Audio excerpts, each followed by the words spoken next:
rise for the pledge. Pledge allegiance to the flag of the United States of America and to the republic for which it stands, one nation, under God, indivisible, with liberty and justice for all. All right. First up, we've got the approval of the agenda for today, the October 3rd. Motion to approve the agenda for today. Second. All in favor? Aye. Aye. All right, unanimous. All right, and second, we have, we need a motion to approve the September 12th meeting minutes. Motion to approve the minutes of September 12th. Second. All in favor? Aye. Aye, unanimous. Okay. School committee chairperson comments. There's a couple things that we can update the world on here. First is all 4 buildings had their open houses over the last couple weeks, so those were great. I got to attend the one at Nipmuc. I thought it was very well put together, very organized, and it was good to follow a mini schedule that the students go through and realized they get a lot of steps going up and down those stairs and back and forth between the weeks. So it was a very well put together event. So thank you to all the principals for hosting those. I think second is just a reminder to everybody that this Friday is a full release for the students, and it's a teacher professional development day. And then on Monday, October 10th, there is no school for everybody for Indigenous Peoples Day.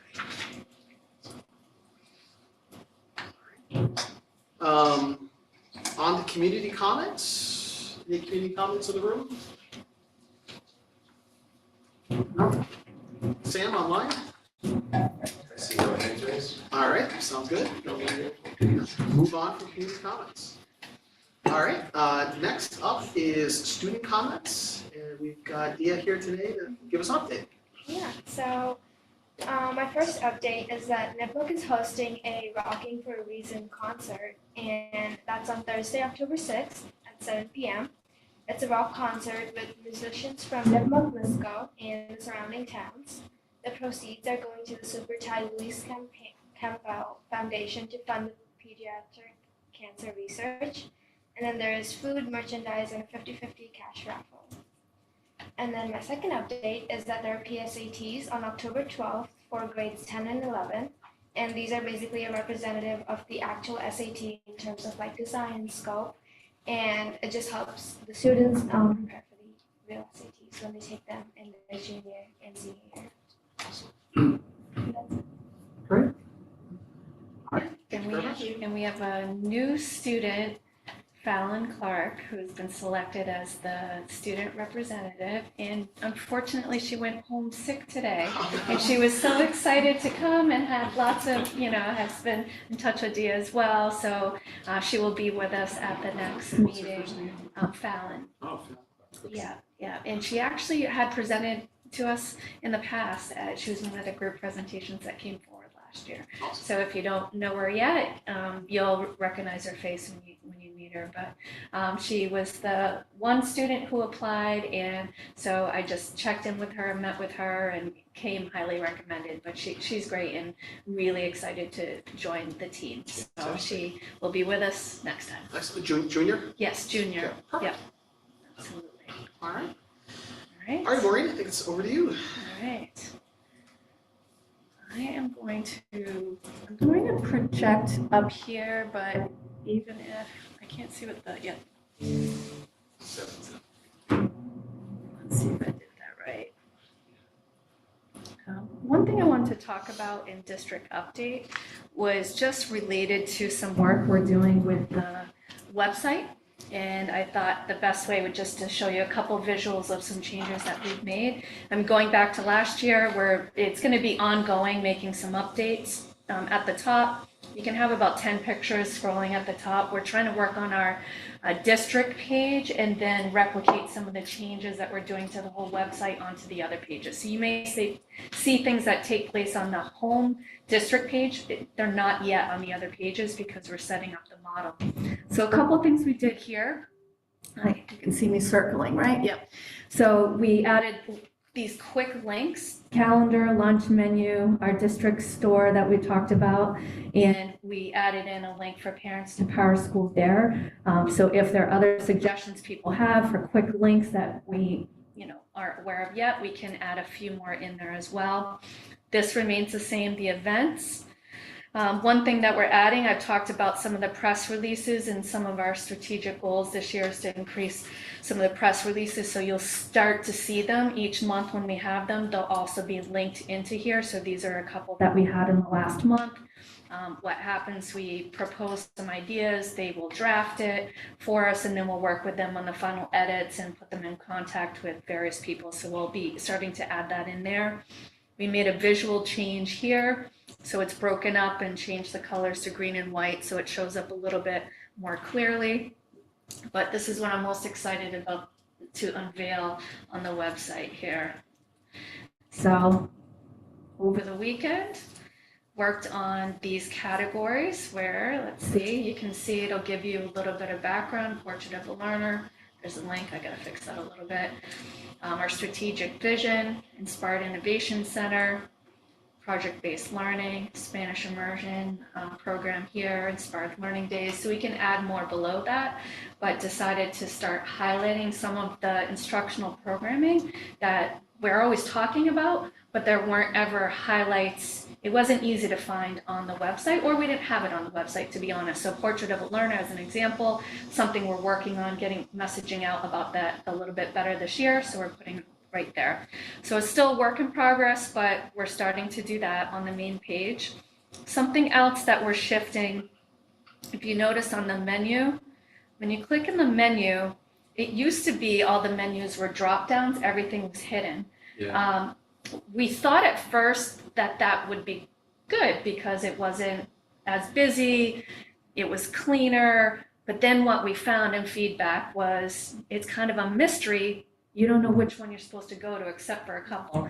So the advantage here with the clear headings, so we're working on moving a few things around, is that, I mean, if you're going back to something over and over, you'll start to learn where it is, but we're starting to add that out there. A couple other areas too, we never had a community partners section, so I put in the PTOs, some of our networks that we work with closely, like MUF, Blackstone Valley Ed Foundation, that's there as well. And also condensed some of the categories. We had a couple categories that only had a couple things under, and start to be a little bit more clearly underneath the right categories. Again, work in progress, not perfect. We're going to keep working on it to get information out. Something that's been important to me is to make sure that on our website that we start to get the content on the website, so when people are looking for content information about their district, they'll be able to find it. Some of the graphics and making it look pretty is going to take a little bit longer. It's part of the process, but one example of that, we're going to be launching a student registration page. So right now, registration, you call up a elementary school or call up a middle school if you want to enroll in the district, or you're just moving in, and you get all that information, but you can't, if you looked online, you weren't able to find any information about how do I register, what are the documents. So I've been working closely with Liz Black, working with legal on just what documents are required. So we are rolling that out hopefully within the next week or so, and looking to have it be a district registration process. So again, that would be something that would be clearly linked underneath here, underneath the district as well. Right, want to point this out because I know as you start to look at this, you're going to think, oh, I wish they would add this, or I wish they had this. Not that I want everyone in town to fill it out all tonight, because that'd be a lot. No, I'm just kidding. But there's a little website form. We sent it out internally, but it is there. So if there is something you see, you can add it in. It gets added into the list, and we just kind of chip away at it. This is something that we do internally. We have a webmaster who is a teacher who's learning how to work on the website, and it's a stipend, on top of her being a full-time teacher. I've been managing it from the district level, just for some of the coordination, working with Lauren and other people, and trying to train more people so then they can update their sections. But a lot of the district work we'll continue to do. So I just wanted to give you a few of those highlights, and just know that we're working closely with the team from Thrillshare, or Aptigee, rather, that it manages the website. And so they'll give us ideas, then I'll come back and say, okay, I'd like to add a similar section like this here and add it to the website. So that is a pretty big update of some work we've been doing in the last couple of weeks. So I don't know if you have any questions related to that or comments before I move on. No, it's really good. Great. I like having the strategic documents at the Yeah. bottom like that. It's fantastic. Yeah. And how are you going to get the live feed to be updated consistently? That's always a challenge. Which live feed? Oh, Well- over here. Yeah. Yeah, because there's different live feeds for each school. For each one, right. So that's part of the communication expectation. So we talked about it. So when I meet with the leadership team, or when I meet every other week with just the district leadership team at central office, one thing I talked about was a live feed. And so for me, I feel like I'm responsible for the live feed here. Every 2 weeks, I'd want something new in that live feed. That would be the expectation at the building levels. But we have some people who are still learning that piece at some of the schools. We have some new staff, so it's something we're working towards. But when we talked last year about setting like parameters around communications, so how frequently would we try to post a couple things on Facebook minimally, or how frequently would we have a live feed update? But obviously when we have big news, we put it in there. And what's nice about the live feed, once we learn how to work it, you can connect it. So like Liz Garden has figured out when she set it up, how to connect it with Twitter, Facebook, so you can cross-post things as well. That's a little harder for me, just the way that it's set up for the district, but for those at the buildings, once we can teach them how to do it, there could be times they could cross-post something if they wanted to as well. But I'd like to have news get up there on that regular basis, which they send their newsletters out, put the SMORE newsletters up here. You always know you can go here. But what I want to do is start bringing the deeper content, in some of these press release and stories, to start to really tell the story about what's happening in the district on our website. We used to have what we called a tweet bank.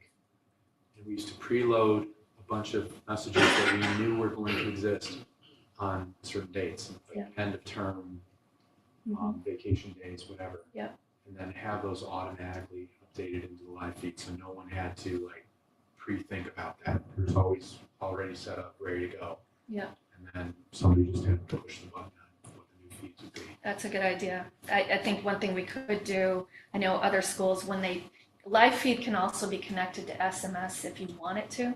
We don't use that too much unless there's something kind of really big happening, but I do think we could use it a little bit more than we do. Maybe open houses could have been one, like, hey, open houses tomorrow.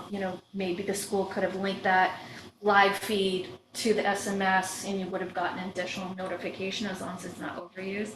That's something you could schedule out too. Yeah, I love the live feed. I like that idea. Looks good. Okay. Any other questions, comments on that? Okay. I'm gonna take that off.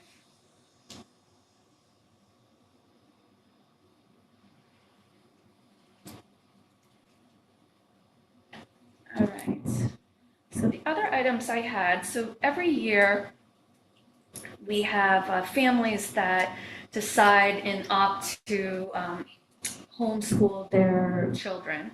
And so we have a whole home instruction policy, and I did share it with you. There's a whole process that goes through for submitting to have your child have home instruction. And they have to submit it by a certain date at the beginning of the school year. So typically what we do is we do various reports related to enrollment throughout the fall. And so I'm going to just give the homeschool report for October, which we did about this time last year. And so going all the way back to pre-pandemic times, about the average for students that were receiving home instruction, we had 22. And so that's the FY20. In the FY21, it more than doubled, up to 48. So as we enter the pandemic, we understand why. We had a lot more that were keeping their students at home.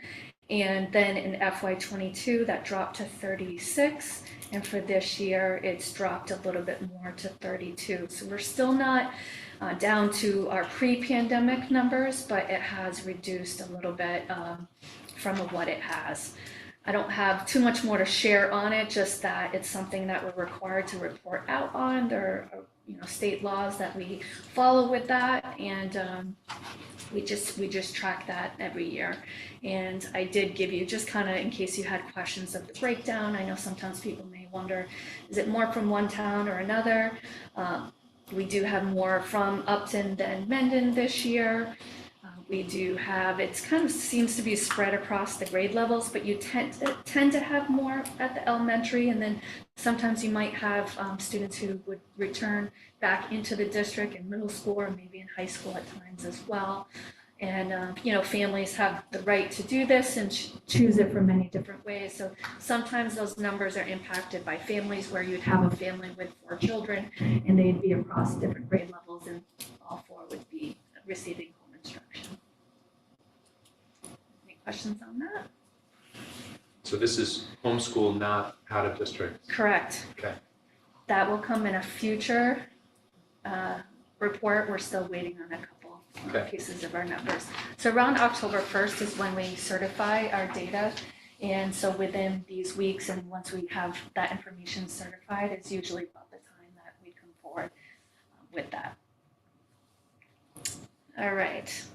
The next update I have was I've been trying to keep you up the community updated and also school committee updated in regard to the Mendon-Upton community project regarding the athletic field. So we had an in-depth tour that was provided, and I really want to thank them for the tour that they provided us on September 22nd. And what we did is we were provided an outline of the results of the wetlands field markers. Basically, they went around and noted where all the edges of the wetlands are outside of our fields. And what was interesting to walk around, you could kind of see how that may or may not impact any future needs or changes with our fields. So at the meeting, we discussed short-term and long-term planning. We had a number of district representatives, including me, Jay, John, Marianne, Bill McGinnis, who was on the committee, and Chris Schmidt. And I really want to thank them for all the work that they've done so far in assessing our needs. And we've really been working collaboratively on this process. So the good news that were shared that in the study, we have more options for field configurations and upgrades in the future than we had initially realized in the past 2015 study. We thought there are ways that we might be able to shift some fields or reconfigure some angles of fields in the future. So we'll talk about that in a future meeting. So that was some good news. And also some things we talked about, for example, when you're along some of the fields, they were explaining that over the years, the overhang of branches have kind of, just like in your yard when the trees get bigger, they kind of come right into the fields. So a piece of that, it affects the growing of the grass. And also in the past, you can almost see kind of where there used to be an edge around the edge of the field where you could, not drive the, what am I saying? Four-wheeler. Yeah, not in the middle of the field, like the tractors or whatever it is, and you would have a path around the field, but you can see a lot of the trees have come in. But now that we know where the wetlands, how far we can go back, we could actually start to do a little bit of clearing back that would help with some of the grass and maybe help with some of the tractors or pathways and making things more accessible. So that was an aha for me. So I learned a lot on the tour. Get rid of some of the prickly bushes so you can retrieve the balls coming from the field. Yes, we talked about that as well. And so what we decided to do at the meeting, we were really talking about like what could be short-term changes we could do of short-term approaches, and then as opposed to just all long-term approaches that would be more part of a larger future capital proposal. So some of what the group is going to talk about is maybe moving forward with their fundraising efforts that could help support our operational costs for some of the short-term needs. So they're going to start to look at that. Some things we talked about were, and I'm not going to go into all the details of it, but it was just the wells. You know, we have some that are not as deep wells, is that how I say it, 10 feet? Where if we had deeper wells, we'd be able to improve our irrigation in some of the areas and help with some of the fields. So we talked about where that might be, some of the impact of that if we were to work on that. We also talked about just, you know, I had another tour with Ken, and I was looking at the Misco baseball field as an example, and just some of I was asking, like, what's the machinery? What do we need to tend the fields for baseball and softball so we can maintain it a little bit better? And so we were talking about, like, all right, well, how much would that cost? Like, these are more short-term, one-time, you know, costs, and what would that be that we can have improvement in our fields that maybe aren't part of a larger capital project down the line. So we're starting to find out more about that. We also talked a lot about the backstop of the baseball field, which is we lose all our balls back there in other places as well. So what could be some things that we can put in place that could help? So what they'll do, they're going to be, you know, finalizing some of their plans, having another meeting, and we said, you know, as we get closer in a month or so or a couple of months, they'll come forward and kind of give a whole presentation of what they've learned and some of the work that they've been doing. But we plan to still, you know, be in touch with them and have that be part of our larger review of our facilities in our fields. But if I know many of you weren't able to come that night, if there's other time that we can give you a tour of the fields, we can get someone in to show you, even if you've been out on the fields, every time I do a tour like this, I learn something new. So just about access for ambulances getting to the backfield, or, you know, accessibility issues that we've seen, or even past projects that we talked about but didn't move forward with, or some of the history of why something was built a certain way, or irrigation. Like, every time I pick up something new. So I think that's just helps us to better understand what, you know, we can do for future improvements in our fields. You just brought up something. We had a girl in field hockey get injured, and it was very difficult for the athletic trainer to get from the soccer field over to the field hockey field. It took a long time. Right. And not that she wasn't trying. We contacted her immediately, and she was like buzzing as soon as she got there. She was really moving. But it's just, if there was just like a little path through the woods, because it's only a few feet away from the other field. She had to go all the way around. Yeah. So any way to speed up the ability to respond to anybody who's hurt would probably be a good idea. Yeah. And you learned, like, there's that little pathway, and it has to be a certain width because you need to be able to have an ambulance being able to get to all the fields too. So something that I learned as part of that. But, you know, more than happy to answer questions or talk to you further in the future. But they've just been great and really receptive to our feedback, and we've been working together, and it's been a nice collaborative relationship there.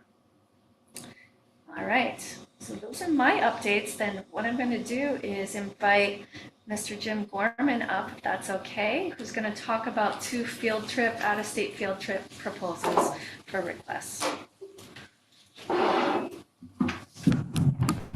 Hello, I'm Jim Gorman. I teach physics and engineering. And today I'm here to talk to you about engineering. We have 2 field trips hopefully coming up, if you approve. The first one would be hopefully next month. I say hopefully. We're working with Max IQ. So a former student here, he's at Mass Bay College now, is interning with a company. His name's Cody Harris, and the company's name is Max IQ. It's an international science education company who's teamed up with Blue Shift. It's a startup rocket company out of Brunswick, Maine. And they're really cornering the niche for sending up CubeSats for universities and high schools and that. So Cody was able to get us last year a sponsorship to design a CubeSat that would be sent up to space and then come back down and it would collect information on the rocket. They weren't able to launch the rocket in Q2 of last year. They're still designing it. And so they want the kids to send it up later, hopefully next year. But in the meantime, next month, they want the kids to design a CubeSat that will go on the rocket while they're doing a full test of the rocket. So it'll be strapped down in this big bunker, and they run the full test. So they're inviting the kids to come up, put it on the rocket, and stay for the test. Obviously, far, far away, but watching on closed circuit. And then, in turn, we'll get that data, and then we'll be able to inform them about the vibration profile of the rocket. There'll be several different schools participating in this test, so we'll get to compare results with their equipment, along with volatiles, so like any carbon dioxide or any carbon-based molecules in the rocket itself or outside, depending on where it ends up. Just all sorts of cool data like that. We're not exact. They're saying now it's going to be the first or second week of November. We're waiting for the exact date of when it's going to be. So that's the first trip. That'll be November to Brunswick, Maine. The second trip is to NASA Goddard Flight Center, right outside of DC in Maryland, along the Beltway there. That would be April 3rd through April 6th. It'll be just before the students leave for Spain.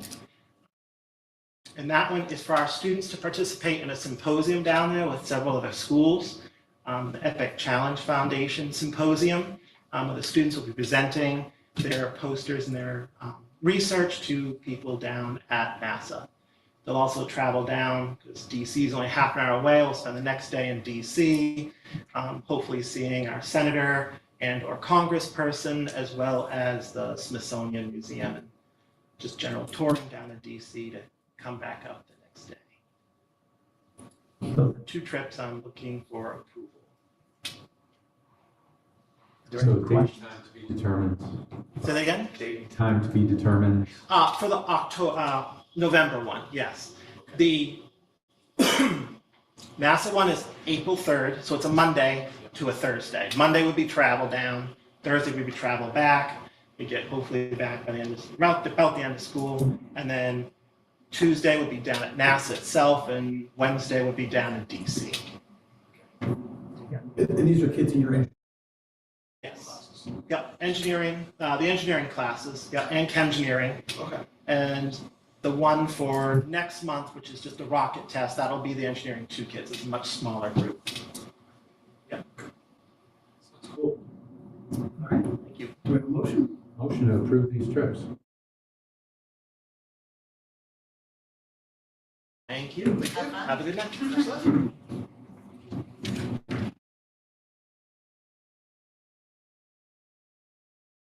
Ask that Joe Lakeview and Dave Quinn are able to come on up. Give a few highlights from the tech department. You could sit there if you want.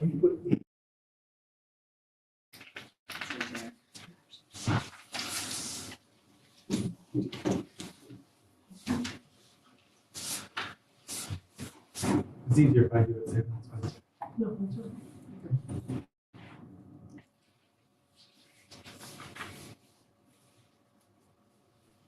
Good evening. How's everyone doing? Good. Thanks for having us. Thanks for share some updates that we've had, many of which conducted by the person manning the camera. We'll go over our team just in a bit. While we've had the pleasure of working with many of you for several years, we know it's a new school year, new families to the district. Mr. Hagan, you're not new to the committee at this point, but just for those who don't know us, we are Joe Lakeview and David Quinn. I'm the Director of Technology Integration.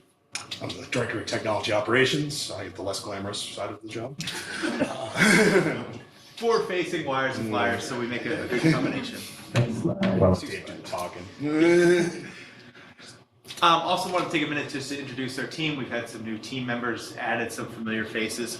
So Felipe Angel, who is our senior PC and network technician. We have Sam O'Neill, who's here manning the camera. Chris Karen, who's a relatively new face, who's been with us about a year. We are now sharing him with the town of Upton, which Joe will go into a little bit. The amazing, incredible Liz Black is also a member of our team.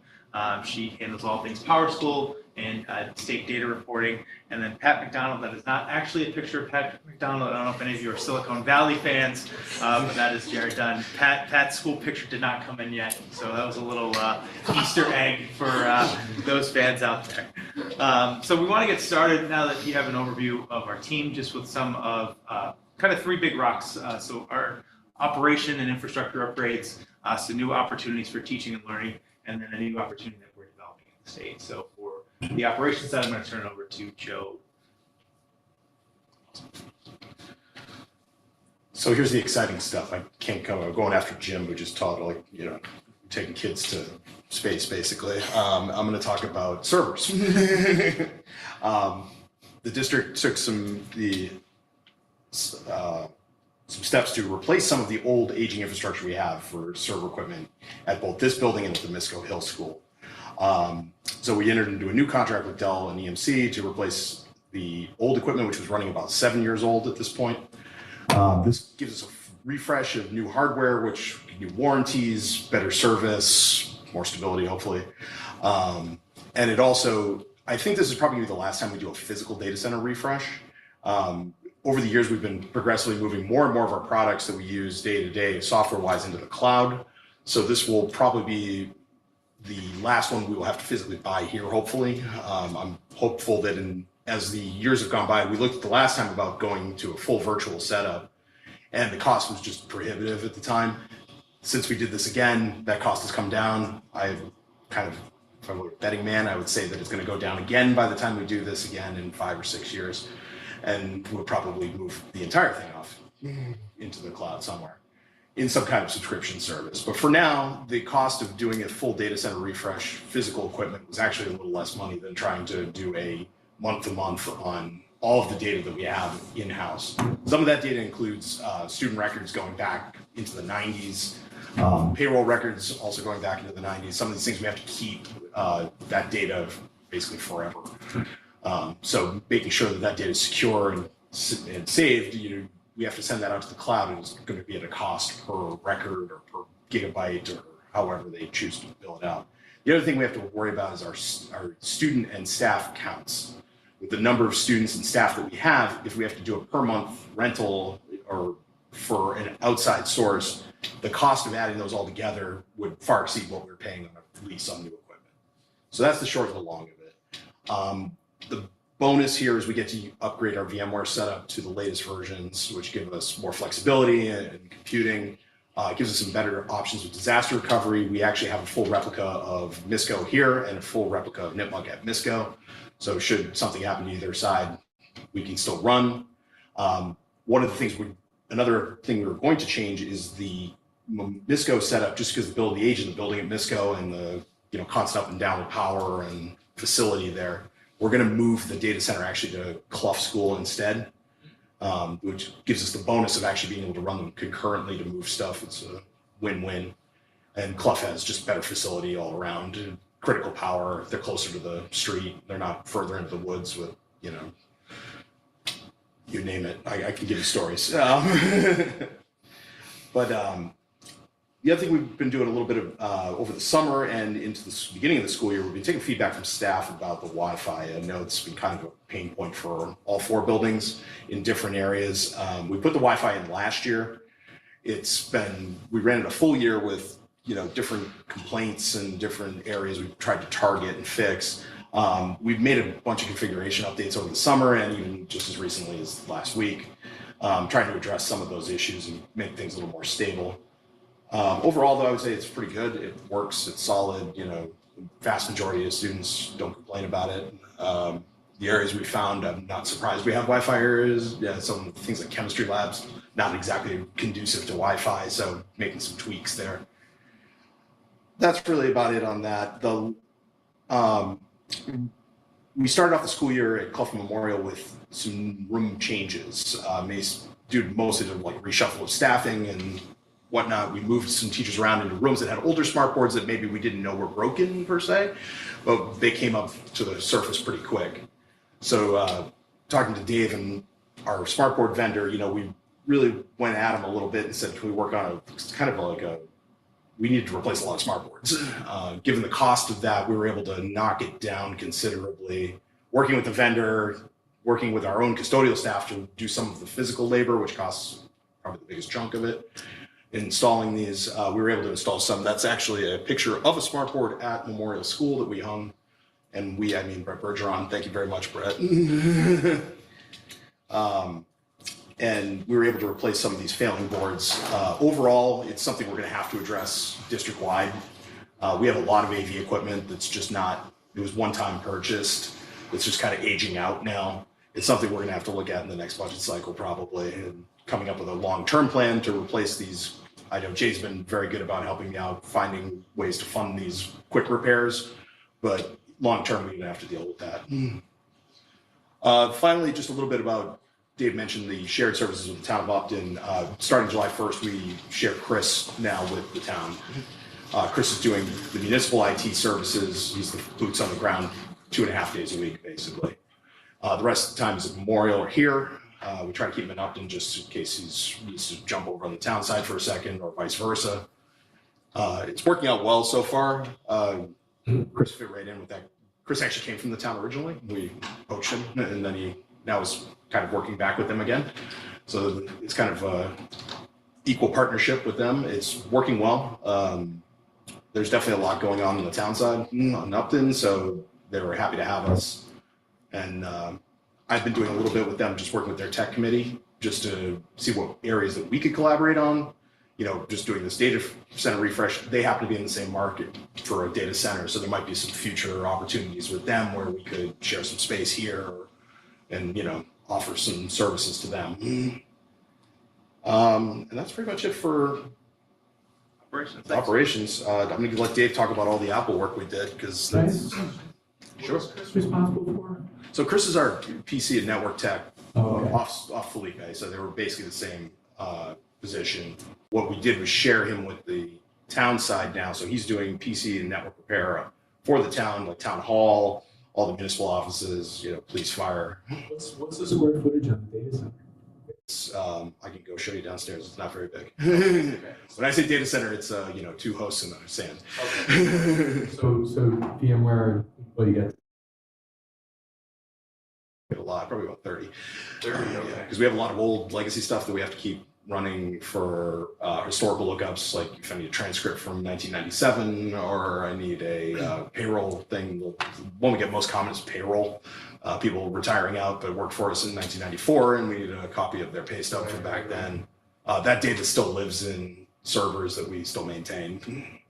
So you use a virtual server for each one of those systems? Yeah, there's a lot of them. We have it set up in Microsoft gives us some volume licensing on the software side, so we can run as many virtual hosts as we need to.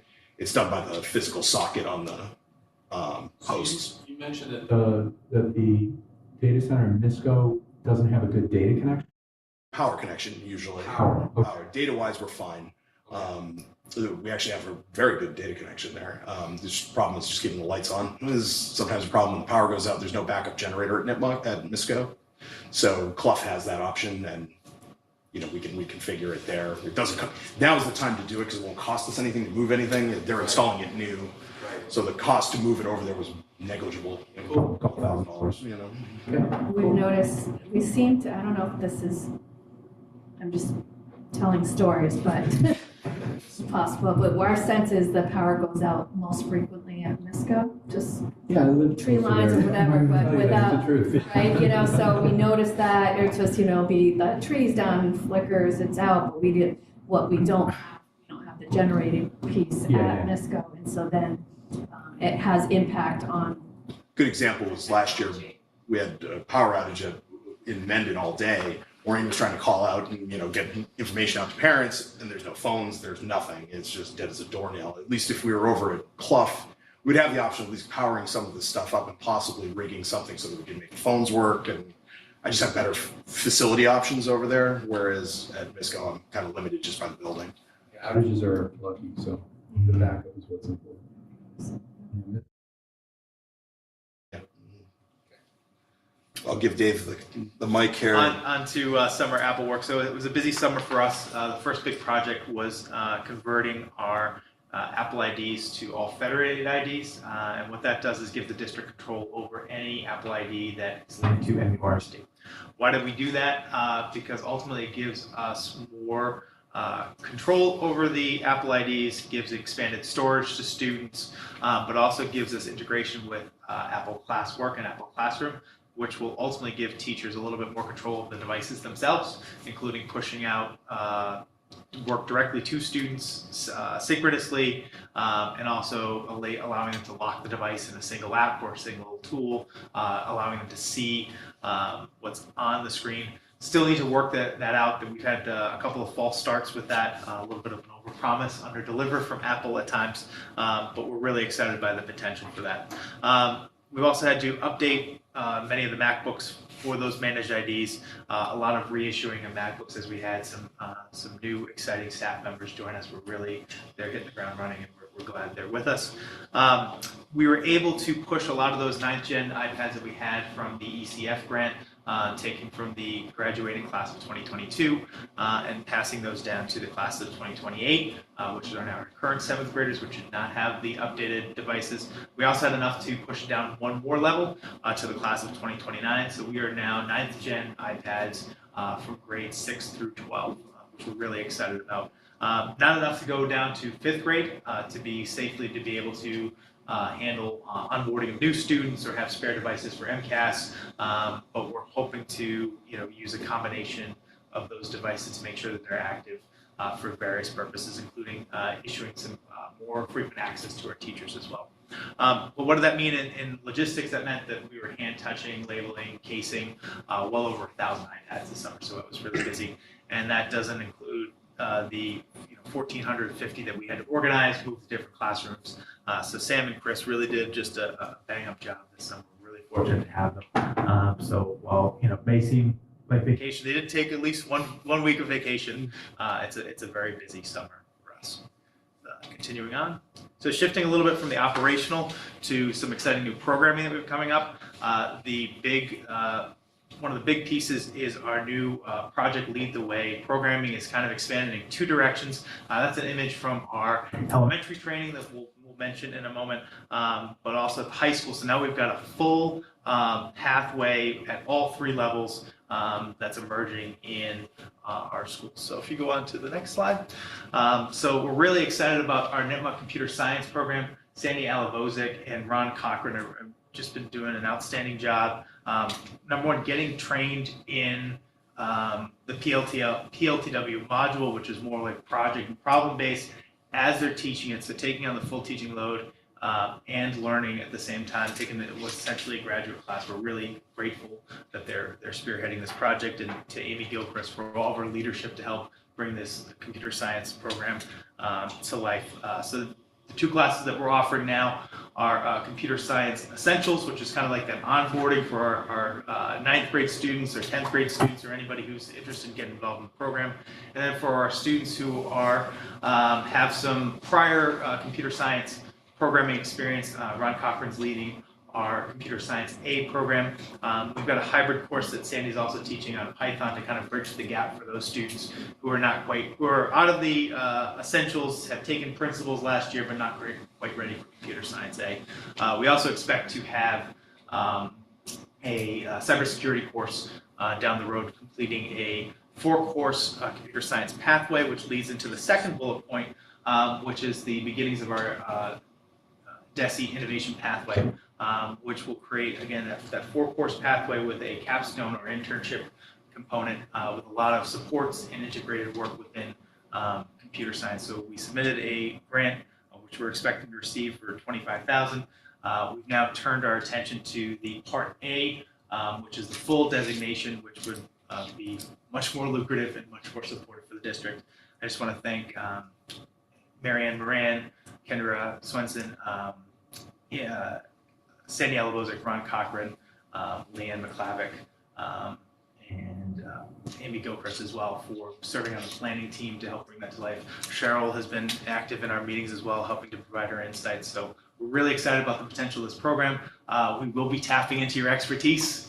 We may be asking for potential connections for internships down the road because it's really critical that if we have to go the capstone route where it's more in class, that the project is relevant, authentic, and as meaningful as virtual work might be. But we'd also really like to get the students into an internship experience because that not only is the technical learning important, but the social experience of what it's like in a workspace is really critical. So we're excited about that. So one end of the project lead the way at the high school. So now we've got the elementary level, which we're starting to roll out. Beth Gervais is leading the training for us, and Jen Hall and Katie Dunton are kind of spearheading it in the technology classes at our elementary level. They're going to be playing a huge role in this 2-year rollout. Training starts this week at our PD Day. First of 3 training sessions. We expect that our 3rd and 4th graders will have at least one computer science oriented module, and then we will roll that out down the rest of the grades K through 4. So we're really excited about that. And then also our middle school PBL programming is off to a great start. They had a great training over the summer, starting to be brought in more with teachers. Met with Heather McCourt about a really interesting logo design project that has students apply their knowledge of geometric transformations and translations to a cause or interest that they're passionate about. But we've also been able to tap into some of our resources like Pathful, which connects them to industry experts. So we'll have a graphic designer help kick off the project. And then we also put out our Misco Hill partner database. We're asking for families, and if you will send another email, but if you check your inbox now, there was a request for anyone who's interested in helping to support our efforts to make learning more authentic, to either serve as a consultant at the beginning of the project or give students feedback along the way, or if we decide to do more of like a Shark Tank type panel. We need our community support to help make the experience as authentic as possible. We've got one community member who's going to come in to support that. We're going to need a lot more. And what we find is that community members who do take part in this find it really rewarding. The students love talking to an audience of people who are in the field. So it's a really big win-win for us. So be on the lookout for more partner database emails. And then another exciting development, First Lego League is back at Misco. What is really inspiring about this is that it was spearheaded by a group of current Nipmuc students and Misco alumni who had a positive experience in their program, so they wanted to bring it back to the school. They ran a week-long camp in the afternoons at SlamU, and now they're going to be coaching 2 teams at Misco. And so we had at least 45 people sign up for our info session, and we're going to see that's natural dwindling down. I think there's 15 that have signed up so far that have committed to the full program, but it's a nice continuation because First Lego League has a lot of programming, engineering, and robotics components that we're super excited to have. Plus, I think it sends a message to students that if you have ideas and you want to bring them to life, we help make that a reality. And then finally, just a new opportunity that we've had. DESE and the Learning Accelerator put together a group called the the Massachusetts Peer Learning Cohort. DESE and Learning Accelerator put out a process for evaluating EdTech implementation. That's one of my big driving goals, is take a better look at how we're investing our EdTech platform dollars. I was planning to use this guide, and then lo and behold, they were putting together a cohort of schools hoping to do the same thing. So we had an interview last week. They were very impressed by a couple different things. Number one, we had a great conversation with President Cook and sent an email to President Evans about getting teacher involvement in this process. And also we expect to have a student as part of this conversation, or this committee as well, to really kind of take a look at how we might be able to better allocate our dollars through a lens of equity. And they were really pleased with our EDI work as well. I had a couple of slides on the program, but in the interest of time, I'll just save it for questions. So.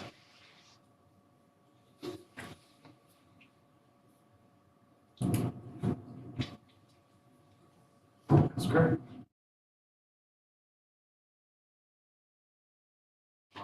Highlighting the computer science curriculum.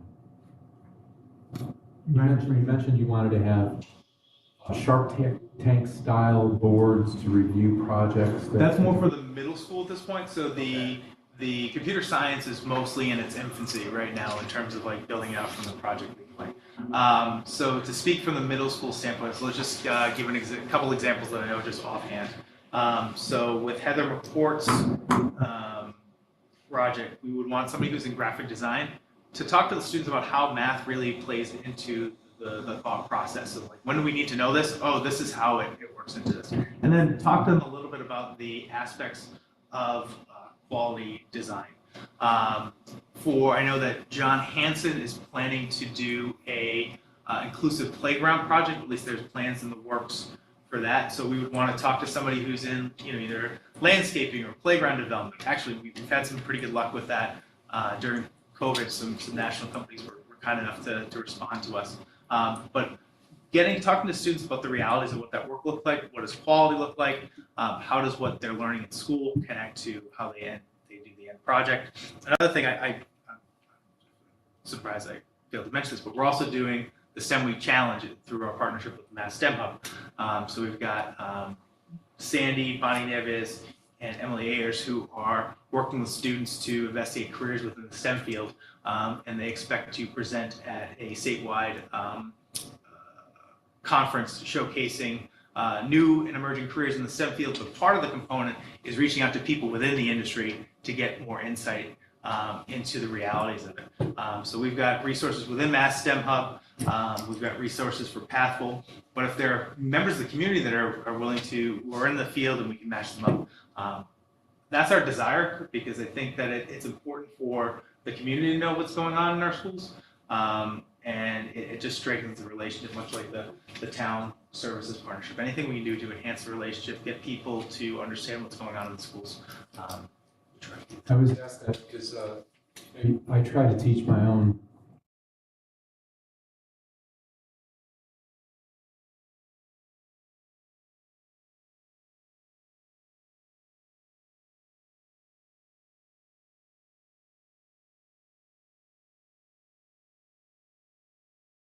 Yep. Then all of a sudden, it becomes meaningful that they can use a program to automate that, or So there's different things like, Justine's data science. It's all data science. Yep. That person, she wouldn't listen to me, and now she's having a program. It's like Excel, right? Like we all have taken Excel classes throughout our school experience. It's not until you have a need to know for a particular purpose that it really becomes relevant. Exactly. So the faster we can find that link, the better. So what I was going to ask you is, so there's common purposes that you put. It's a completely different world than it was when I was taking computer science in college, right? That was more of a general, learning a general skill, and then you applied it to whatever your job was that you got. Now it's everybody's programming, and there's programming focused on different disciplines in different ways. So, if you're doing data science, you're doing R programming. If you're doing, operating systems, you're doing C++. If you're doing, it's all different. So I'm just wondering if you thought about how to break that out for purposes that would be appropriate for middle school and high. So I think a lot of it is reliant on the curriculum at first, just to serve as a basic foundation, and have an existing structure where you have programming that's accessible to them in their lives. So, for example, let's take a look at the middle school. The VEX robotics program is something that allows them to get involved in like that simple block-based coding. Right out of the gate, they can see the physical computing and engineering. We got an on-ramp there. Where similarly with the 7th grade, you've got computer science for innovators and makers. another block-based, but also has a Python component for those students who are more advanced, more tech savvy, want to integrate more of the motors pieces and the controls and the sensors. So we got to get the baseline first. It's like we got to get our footholds. We see these classes as our footholds. As we continue to build, we can then work with our community partners to give us great ideas. And I think I don't know if Jim's still here, but Jim's an awesome example of how we build real-world relevance into our courses through those external partners. And it's great that we have a lot of models within our district, people who are already doing it. We're going to need to do that in computer science because, you know, a lot of us don't have necessarily the industry experience that you all have. But I think what's most important is we're planting the flag and trying to get it. That's awesome. I just want to put in a plug for the grant that you got to change over the technology, which I want to mention that in public so everybody hears that again. I will say this, most of everything that's been mentioned today has been grant funded in some way, shape, or form. That's fantastic. So, We're out there working. It's a team effort. Everybody in every building, every district administrator is writing grants. Joe writes a lot for ECF and E-rate, and so we value the investment in the community, and we try to match it with everybody. a nice job for the conversion.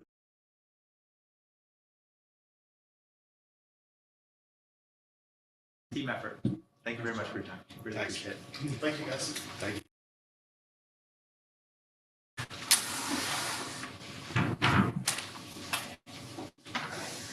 So, to give some updates related to finance and operations.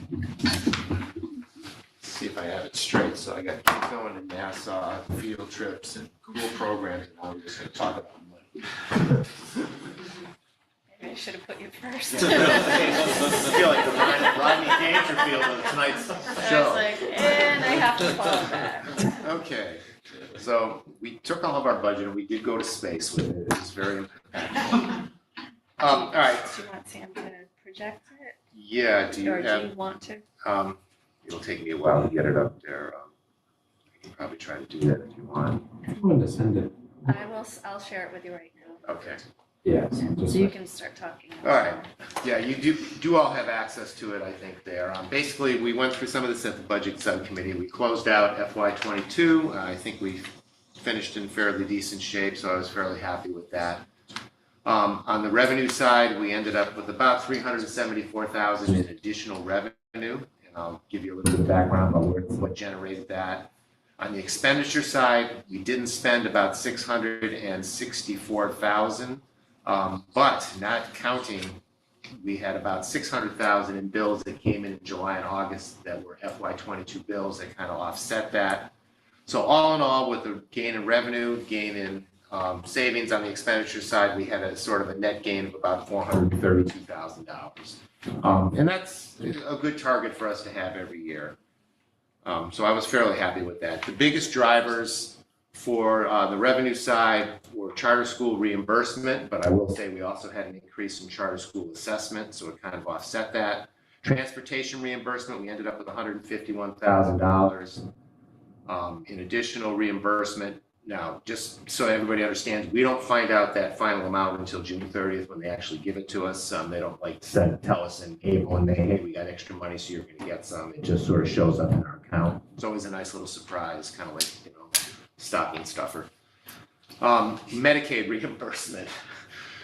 We knew about that. I think we talked about that back in January. The federal government, through some of the CARES Act funds, increased Medicaid reimbursement, and we ended up getting, I think it was about $152,000 in one payment in January. So we ended up with $244,000 of additional revenue in Medicaid. We only budget 25 as a revenue source because it had been decreasing and we hadn't increased it. We did for FY23, but for 22 we had not. So that was some of the big drivers there. On the savings side, the real savings had to do with out-of-district tuition and out-of-district transportation. We had 7 less students that during the course of the year either returned to Nipmuc or aged out of the program or discontinued their out-of-district placement in some fashion. It resulted in a fairly substantial savings. This chart's a little bit smaller because I couldn't fit it on the screen. I'll work better on that next time. that was the big driver, and then we did have some extra money budgeted in health insurance to anticipate potential changes. Some of those didn't come to fruition, so between all of those, we had some fairly decent savings in some of those accounts, and those were the main savings. Now, there's 360 line items. Many accounts finished with a surplus, other accounts finished with a deficit. They kind of offset each other, but those were the main ones that really pushed, the budget as far as where we wanted it to go. And then I kind of prepared for you just a little bit of a 5-year history of revenue and expenditures, just so you can kind of see that over the last 5 years, we've definitely taken in more money than we've spent. We appreciate that. You'll notice in FY21, there was a little bit bigger gap. That's because that was the hybrid year. We had lots of things we weren't spending money on that had been budgeted and planned for based on the idea that we were actually going to be in school full time, but we weren't. E&D, I think all of you know now that we got our E&D certified, I believe about 2 weeks ago. So I kind of want to walk you through the process of how that happens. You start out with what they call your undesignated fund balance. They ask you to add back in what you reserved in the previous year for previous expenditures. So that $367,000 is the prior year bills that we paid in FY22 that were FY21 bills. We appropriated $600,000 to the FY22 budget, and then the bond premium is now considered a fund balance reservation because that's how DOR wants it tracked. So in reality, we start with almost $2.8 million. You then take out everything that you've reserved, the $605,000 we talked about, which they have you do this in a process that I'm not overly thrilled with, but that's how it happens. So it's reserved out of your E&D appropriation. We appropriated $700,000 for FY23. The bond premium you can see is decreasing because the debt is working its way off. And then charter assessment. I think I explained this at the budget subcommittee meeting. The Department of Revenue did not assess us properly in June of 22 for the 22 charter assessment by $41,000. So what they're going to do is assess us in FY23. So they want us to reserve it because it's going to have to get paid out of this fiscal year. So we end up with a fund balance of about $1.45 million. Then you add revenue minus expenditures, and then they have what they call hits. So they'll look at all of your accounts that aren't in the general fund. And if, for example, we had, I think, 1 or 2 grants that we had applied for money, but it didn't come into our books until July. So that's what that $1,500 is. And then the other major addition is we had put E-rate money that we got in order to finance a purchase for 5 years. We got all the money up front, we put it into an account so that we could appropriate it every 5 years, each year for 5 years to offset the cost. DOR says, no, you can't do it that way. You have to put it all back in and close it out to E&D. So what it means is that annually now going forward, we need to appropriate the amount we need from that in order to cover those lease costs. It's a bookkeeping measure. It doesn't make, it's just the way they want it done. So our E&D was certified at $1.977 million. That's slightly under the 5% we're allowed, but I think it's still a positive mark because that's really a statement of our financial stability. Now, this chart here shows you the history of E&D since FY 2010. So you can see in 2010 we were 1.2 million in the hole. We recovered most of that in FY11, and we've sort of gradually fluctuated up to where we are now in FY22. All in all, I think this is a great trend. I think it's the direction we want to go with our E&D. We don't want, obviously we don't exceed 5%, but we want to be close to that because it really is a reservation of funds in case something comes up that we just can't deal with at some point. Debt service, just to give you a little history about it, all of the debt's going to be paid in full on June 1st of 2024. So we've got 2 years left, this fiscal year, the next fiscal year. This is our outstanding debt. It relates to the Clough Memorial construction that was originally borrowed in 2005. In 2014, we refinanced that debt and cut a year off on the debt and tied it into the green repair project. Both of those expire in FY24, and then we will be debt-free. I think we'll have something to replace it at that point, but at this point, that's the end of the debt. Cash balances, this is something we have to do for E&D. They look at 3 areas. The general fund is the general ledger, operational budget.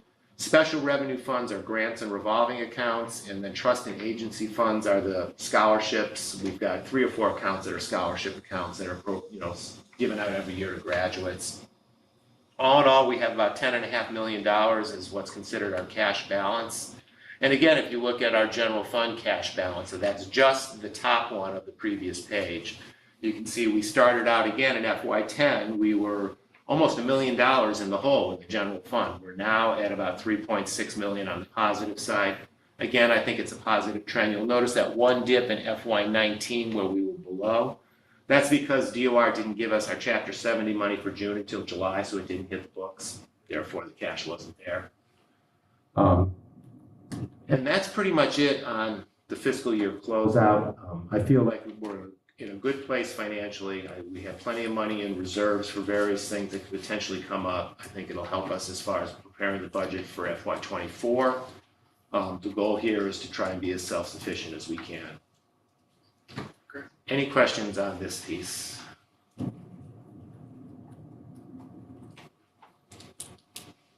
If not, we'll move on. A couple other things that I had tonight. I did give you links to the 3 year-to-date reports. Phil had asked me if we could do a report that basically shows the month to date and then the year to date. So what you've got is July, August, and September. And what you'll see in one column is the month to date for the month of July, the month of August, and the month of September, and then the year to date. As of right now, we're only 3 months into the year. I don't have any like big takeaways. Oh my God, look what's happened. We're on track for where we should be 3 months into the year. But if there's any questions on those, and again, those are all the line items and all the details, and it's a lot of numbers. It's almost exciting. It's going to space, but not quite. And one thing we talked about is just to make sure at the every other school committee meeting, so at that first meeting, share the prior month, so that way we can start to develop a more consistent pattern of presenting it at school committee. And what I think I'm going to do, because I did this with all the data, I did give you copies, by the way, of all the files that I have to send in for like the end of the year report, which was completed last week, or E&D certification.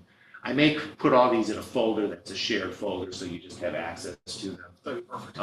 That way, I can get them at the end of the month. The end of the year report, I didn't touch on that. You have a link to open that. You have to download it in Excel. It doesn't function in any other format. It's basically a detailed list of every single dollar that we spend in every category, reported by building, by subject matter.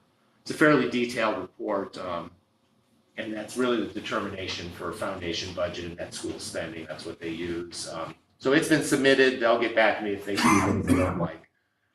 One thing that did come out of that, and if you see on the front page, it's what they call edits. We did not meet maintenance of effort for special education. The reason for that is because of the savings in out-of-district tuition, because we had 7 kids that didn't go. There's a federal requirement that you spend the same amount or more in successive fiscal years, or if you don't, you have to have a reason why. In our case, the reason why is because we didn't have as many out-of-district placements, which would be, an accepted reason not to. Because other than that, we were like within a couple $100,000 where we needed to be.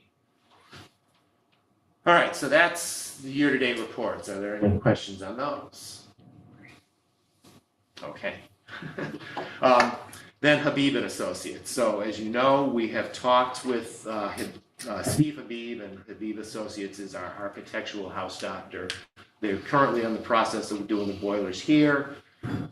They're willing to look at doing a capital assessment. I really feel that the process of us getting a capital bond to make some improvements to the buildings, we've got 3 buildings that are 25 years or plus old, and then we've got 1 building that's 65 years old. Then Which building's that? that would be the one that doesn't have the generator. We do have chipmunks on a wheel, but they get tired and things slow down. And they're 50 years old. Yeah, it's true. Well, hey, that's younger than me, so let's not go there. We keep hibernating soon. Yes, right. I really feel that in order for us to promote and bring to the towns a capital bond to make improvements, we need a professional assessment of it, and not just Ken and I saying, you know what, look at the carpet, it's worn out, we need to replace it. There's a lot of things infrastructure-wise that I don't have the expertise to evaluate that they do. They have done this for a lot of districts. There's an example here of something they did for the Worcester Public Schools, which you can look at. They have told me the fee to do a full assessment is probably around $90,000, $80 to $90,000, which I think is a lot, but I understand that in the big picture of what we need to do, that may not be so much. They can tone that back. Is there a fly around here? Is it? Sorry. They can scale that back, not do as much, of pictures and some of that kind of stuff, or some of the introductory stuff that they might write out, but it's not going to change the price dramatically. That might cut 10 or 20,000 off. I do feel that it's something that we need to do. The question is, how far do we want to go and how much do we really want to spend for it? We could potentially do it in phases of the 30,000 view now, a more detailed view as we get closer to the time when we know we have to go for a capital bond. But eventually, I think we need to have somebody that comes into the buildings and can look at it and say, these are things we can fix and it's going to be worth fixing. This is something that you shouldn't be putting money into because it's at the end of its life and you either need to replace it or do something else.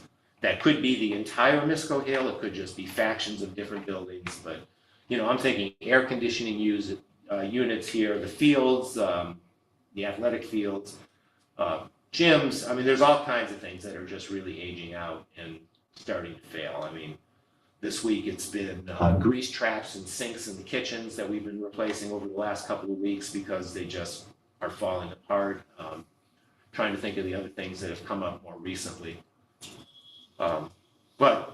So the question is, do we want to go forward with a full-scale evaluation? Do we want to ask them to tone it back? And I do think we need to probably give them some guidance so that they can get started on it sooner rather than later. My general feeling is that we need to go to the towns for a capital bond, probably for FY25, so that we can get started on this stuff. And it may be a phased out over 3 or 4 years, because a lot of the stuff's going to have to get done in the summer. You can't do it when school's in session. I'm hoping, I'm hoping that at that point, things will be available again, so that we don't have to wait years and years to get things. I mean, that's one of the biggest drawbacks to getting any work done right now is nothing's available. I can tell you on the side, the John Deere mowers that we ordered last October are being delivered next week. So it's only taken us a year. So I put in here in the notes, so, I would recommend that the school committee make a decision up to a maximum amount. And then that way Jay can proceed with talking to Habib and Associates, get, further that quote and start the process. I don't want to push it out too much because it could, we don't want them to get so backed up that they can't actually in a timely way give us the information that we need for the capital planning that we want to do later on this year. So, yeah, it's interesting. Go to them now. So is you there- could say, you could approve as a committee, up to like no more than this amount. And then what we can work with is, give us the quote for that full report, similar to what you would do for Worcester. They could give us the exact report because they gave us, the exact quote because they gave us the range, right, from 80 to 90. And then we can say, okay, how about if we didn't have the introduction, or how about we didn't have this? What would be those, lower amounts? That would Well, give. if they did something broad, so what I'm thinking here might not be correct, so please correct me if I'm wrong. If it's just something very broad to narrow down where the general problems may be that need more investigation, then I'm assuming that wouldn't be as detailed a report and therefore would not cost as much as, something around the $30,000 area to get a broad survey of all the buildings. And then when you identify the problem areas, then you start going deep on those areas.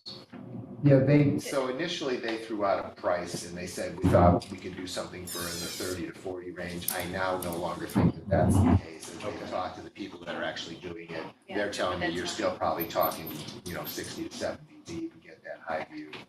So, can I share one thing? So if you go into the Worcester report as an example, what we want to make sure that we have are those site.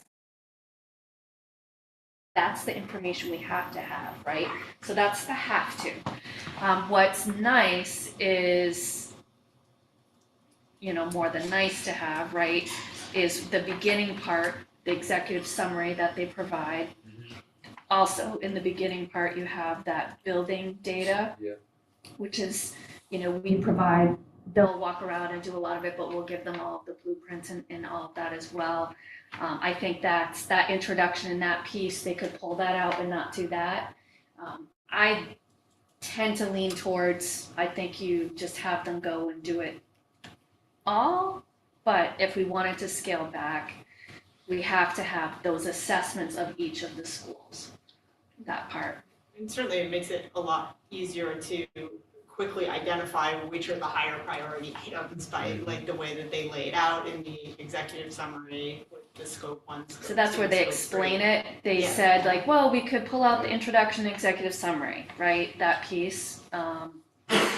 Because we do have already a lot of photos of the areas, we can provide that, so that'd be less work for them. Also, if we give them some of the data, already, it's less work for them, and that kind of brings the cost down. How But much time do you think it'll take? They told us probably 3 to 4 months. I think initially we were hoping we would get this started and have something in October. I think if we go to them, say, in the next week and say we're ready to move forward, we're probably talking February or March before we're going to have anything concrete. It could be sooner. I know they're extremely busy like everybody. that's why we want to get in their docket right now. I can tell you, we worked with them. They were the architect and design team for the green repair project at MISCO. I have now done the boilers here.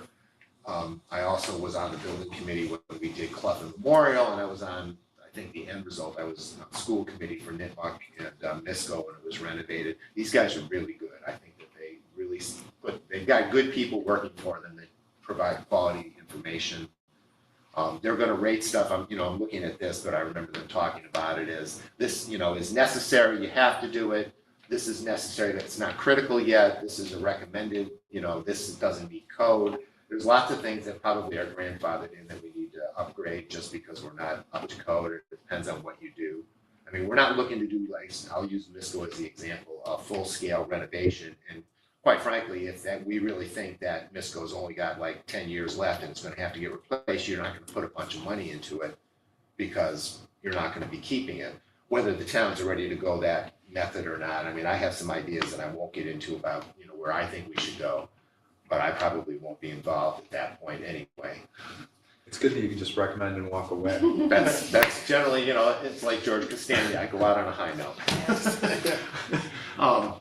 But I do think we need I some. feel like this is a good first step to do this. Well, it's information that we need.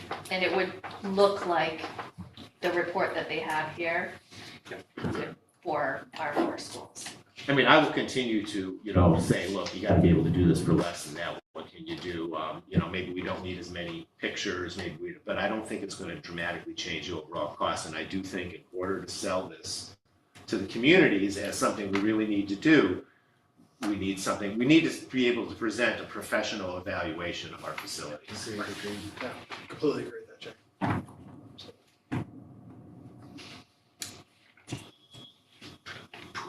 Yeah, but I mean, I'll throw out an opinion if we can go to discussion or vote here, right? I mean, I think ultimately, I agree with what you said. I think you're making a strong recommendation. If we're gonna do it, let's just do it.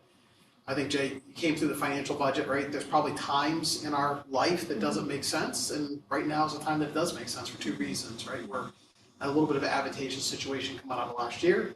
We gotta get this report done. I think kicking the can or doing it piecemeal doesn't help us because we have capital expenses that are come off the books. We've got timing that makes sense. If we go ahead and play games and kick this out 90 days, 120 days, that could hurt us in 25, right? As we're, trying to roll into bigger things. So, my recommendation, kick around here, is that we give Jay the green light to go negotiate a deal that's within a window of probably the range recommended here of $90,000. It's also, I think, the visibility that you get with something like this prevents mistakes from happening down the road, which are even more expensive. So we need the data. We need it. So. And this is the tip of the iceberg of a much bigger project, right? Yeah. And so It's the we might as beginning well of do the long-term planning. let's do step 1 right, so we can follow on with the steps behind it. It feels expensive, but I think we need the data.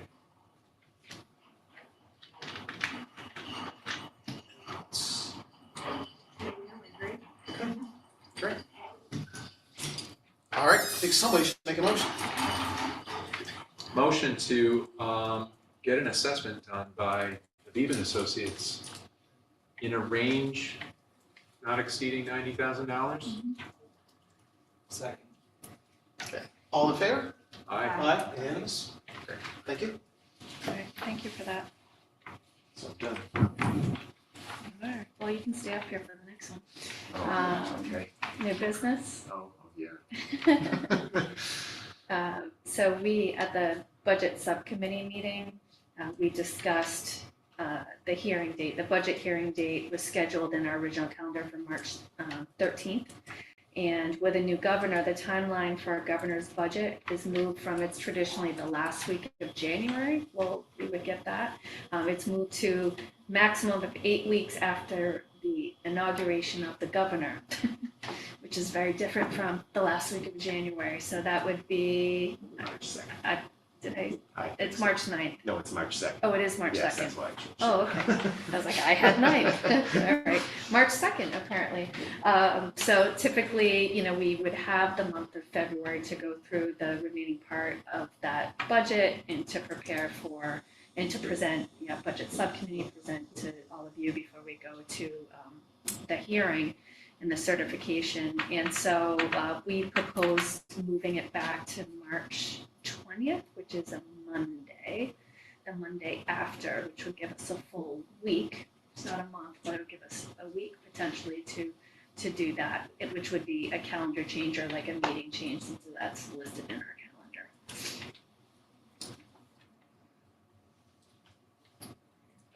I mean, I think it's gonna be, we learn more, at the budget committee, and I think, I've read other stuff, right? It's gonna be a hurry up and wait, right? We're gonna get through all our process and kind of be sitting on the 1 yard line, waiting to get through this, and then have another rush to get over. But I don't think there's much we can do about it, because it's the timelines the states are gonna put on behalf of us. So I think this makes sense, and then we'll just have to keep an eye on school committee meetings and budget committee meetings, whether or not we need to add more or rearrange to help make this happen.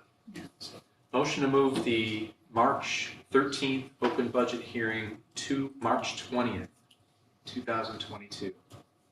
23. 23, yes. Second that. All right, all in favor? Before Oh, we- sorry, discussion? Yeah, Yeah, just discussion. there's a couple of notes about potential conflicts with the March 20th date, is that? Yeah, so we have, so it's Tech Week that week for the musical. So some options are, we could not interfere with the Tech Week, in the auditorium, and we'd have to host it either here in this room or over at NISCO auditorium, which I don't love that option, but those are the two options. Or we can continue to talk to the music department to see if it's possible for 2 hours that we can use on that night. The only other option we brainstorm is if we moved it back to Thursday, and that would only give us 3 days, but I should have taken that in my notes. I don't like that option. I like having the full weekend Well, before. so what about moving it out? So, I mean, where are we in terms of getting like warrants and, printed for? We can't go past that week. Okay. Well, we have to do Moving it into the following Monday is 45 not an days. option. 45 days before the Okay. first town meeting, and the 20th is the 45th day. So that's Okay. the last day we can possibly do it. Okay, I don't know when the towns themselves set their warrants for their town meetings, but quite honestly, they're not gonna have information from us until the beginning of March anyway. So we'll have to work with them. I'll just piggyback a little bit. It is Tech Week for the drama, or for the musical they're doing. I'm told that they're doing Beauty and the Beast this year, which is a very difficult musical piece. So were we to try to do it in the auditorium, we're gonna be climbing around a pit full of instruments in the pit for all that, sets all over the stage. It's gonna be it'll be difficult to hold it in the auditorium on the 20th. But not impossible. But we'd have to talk about what we'd need to do if we did that. I think we should give ourselves We can as much, figure out. I think we give ourselves as much space as possible after because who knows what's gonna happen when the governor comes on board. yeah, I mean, they could come in with a budget all set, or they could come in totally unready. I think it's more of a priority to give ourselves time Right. than it is And then to we'll figure out, the than location. to worry and about work through location that, right yeah. now. So that's my I wanted to opinion. mention it because that came up after our budget subcommittee Yeah. that was going on, so. Okay. We've done that once before. There's a lot to work around, but it's not impossible. So, all right. Thank you. All right. Good discussion. Good discussion. Let's have a vote. All in favor of moving the date from March 13th to March 20th? Aye. Aye. Aye. All right, it's unanimous. Cool. Thank you. I'm leaving now. Yep.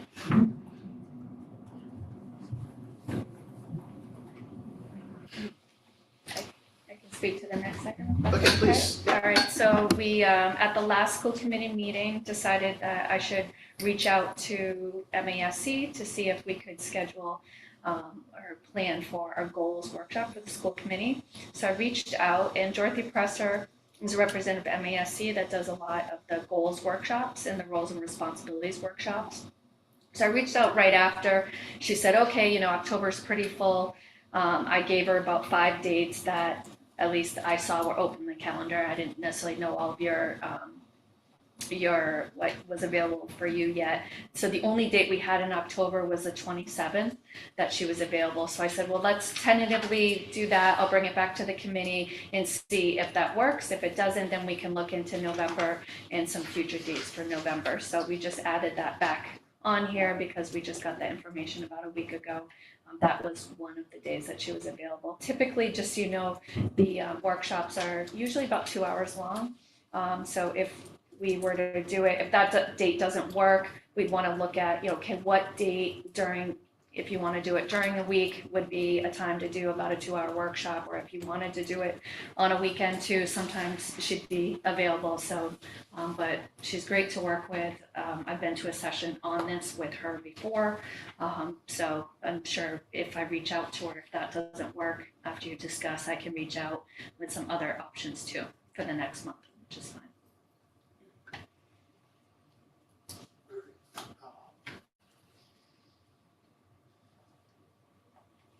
I mean, it's open right now. It's field hockey playoffs, but I think I can make that day work. Okay. Does it work for right now? Probably depends on the time, but I can, if it works for everyone else, I will see what I can do. evening, right? Evening. Yeah, I had originally said 6 to 8 to her. We could do 6:30 to 8:30. If you really want to do, I know you work, so like I just learned that tonight, but 7 to 9, or if you want to do a little earlier and come a little bit later. She's traveling a bit, so don't want her to have to head back too late. But. Yeah. So. Figure out timing. I can come late or. If we want to keep that night, you can just let me know offline too if you prefer the 6:30 to 8:30 instead of a 6 to 8. Those are the two. I told her 6 to 8 for now, but 6:30, 8:30 is probably better for me. okay, So, I can check with her on that.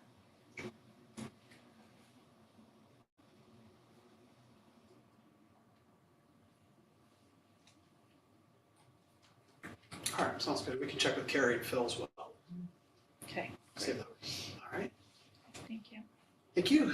All right, we can move on to school committee subcommittees. The first is the policy subcommittee. I think you guys met tonight. We did.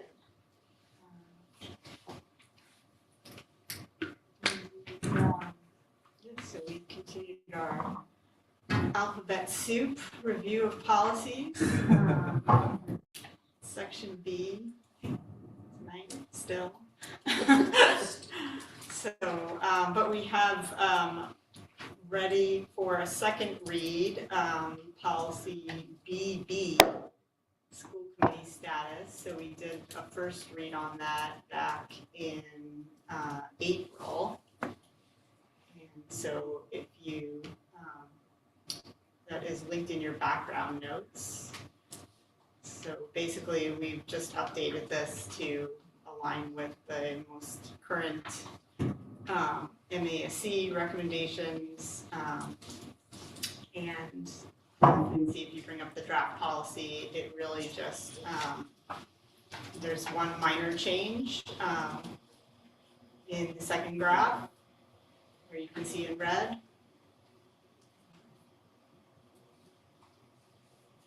Just taking out a little bit of language that's not in the current MASC policies about overseeing the operation of schools, and just sticking with the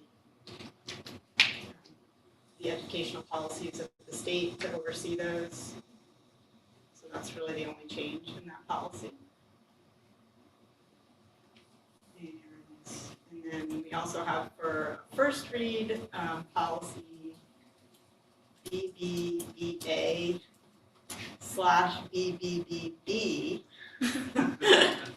school committee member qualifications and oaths of office. So that one you can see there's a little bit more substantive change, just adding of language that is not in our current policy. Again, just to mirror the most recent MASC policy change that was updated last year. So we can go through that, and then we'll bring it for a second read at a future meeting. But if And the anybody has BB any, was a policy change, or was just reflected what the? well, it's essentially updating our current policy to mirror the current language, the language in the current MASC policy. It's not a new policy. It's the suggested language and suggested MASC policies. Okay. So they don't actually have policies themselves. These are recommendations that they give to school committees for setting policies in their districts. All right. Thank you. Okay, sounds good. So after, what's the process there, the second read? So Do you Do could, we vote on you that? could, the BB, since it's such a Right. minor adjustment of a word, you could Right, vote on that tonight since it's a second reading of that. so we can if we want to. Yes, so for anyone, we can do that, or if people have like questions or concerns. I mean, the significance is that, I guess it doesn't give you liability, it doesn't give the school committee liability for the operation of the school. I think that's the significance of that. Am I correct? I Yes. assume. Now, my understanding is that legally, the school committee doesn't actually have jurisdiction to run over the schools. Okay, that That's makes the sense. superintendent. So I would make a motion to accept the changes in policy BB for the school committee legal status. Second? All right, any discussion? All right, all in favor? Aye. Aye, unanimous? Good. Great. One more down. Cool. Okay, budget subcommittee, our secretary is not here. You want to provide some comments, Sean? If not, I'll read the notes that Maureen generously. I mean, I think we went over a lot of what we covered tonight with Jay's presentation, so. Yeah, that's basically a good summary of it. Yep. Thank you. Okay. All right, the superintendent evaluation committee is scheduled to meet on October 13th. So we'll get an update, I guess, next time we're together.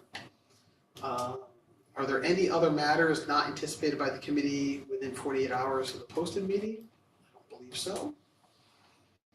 We do not have any correspondence.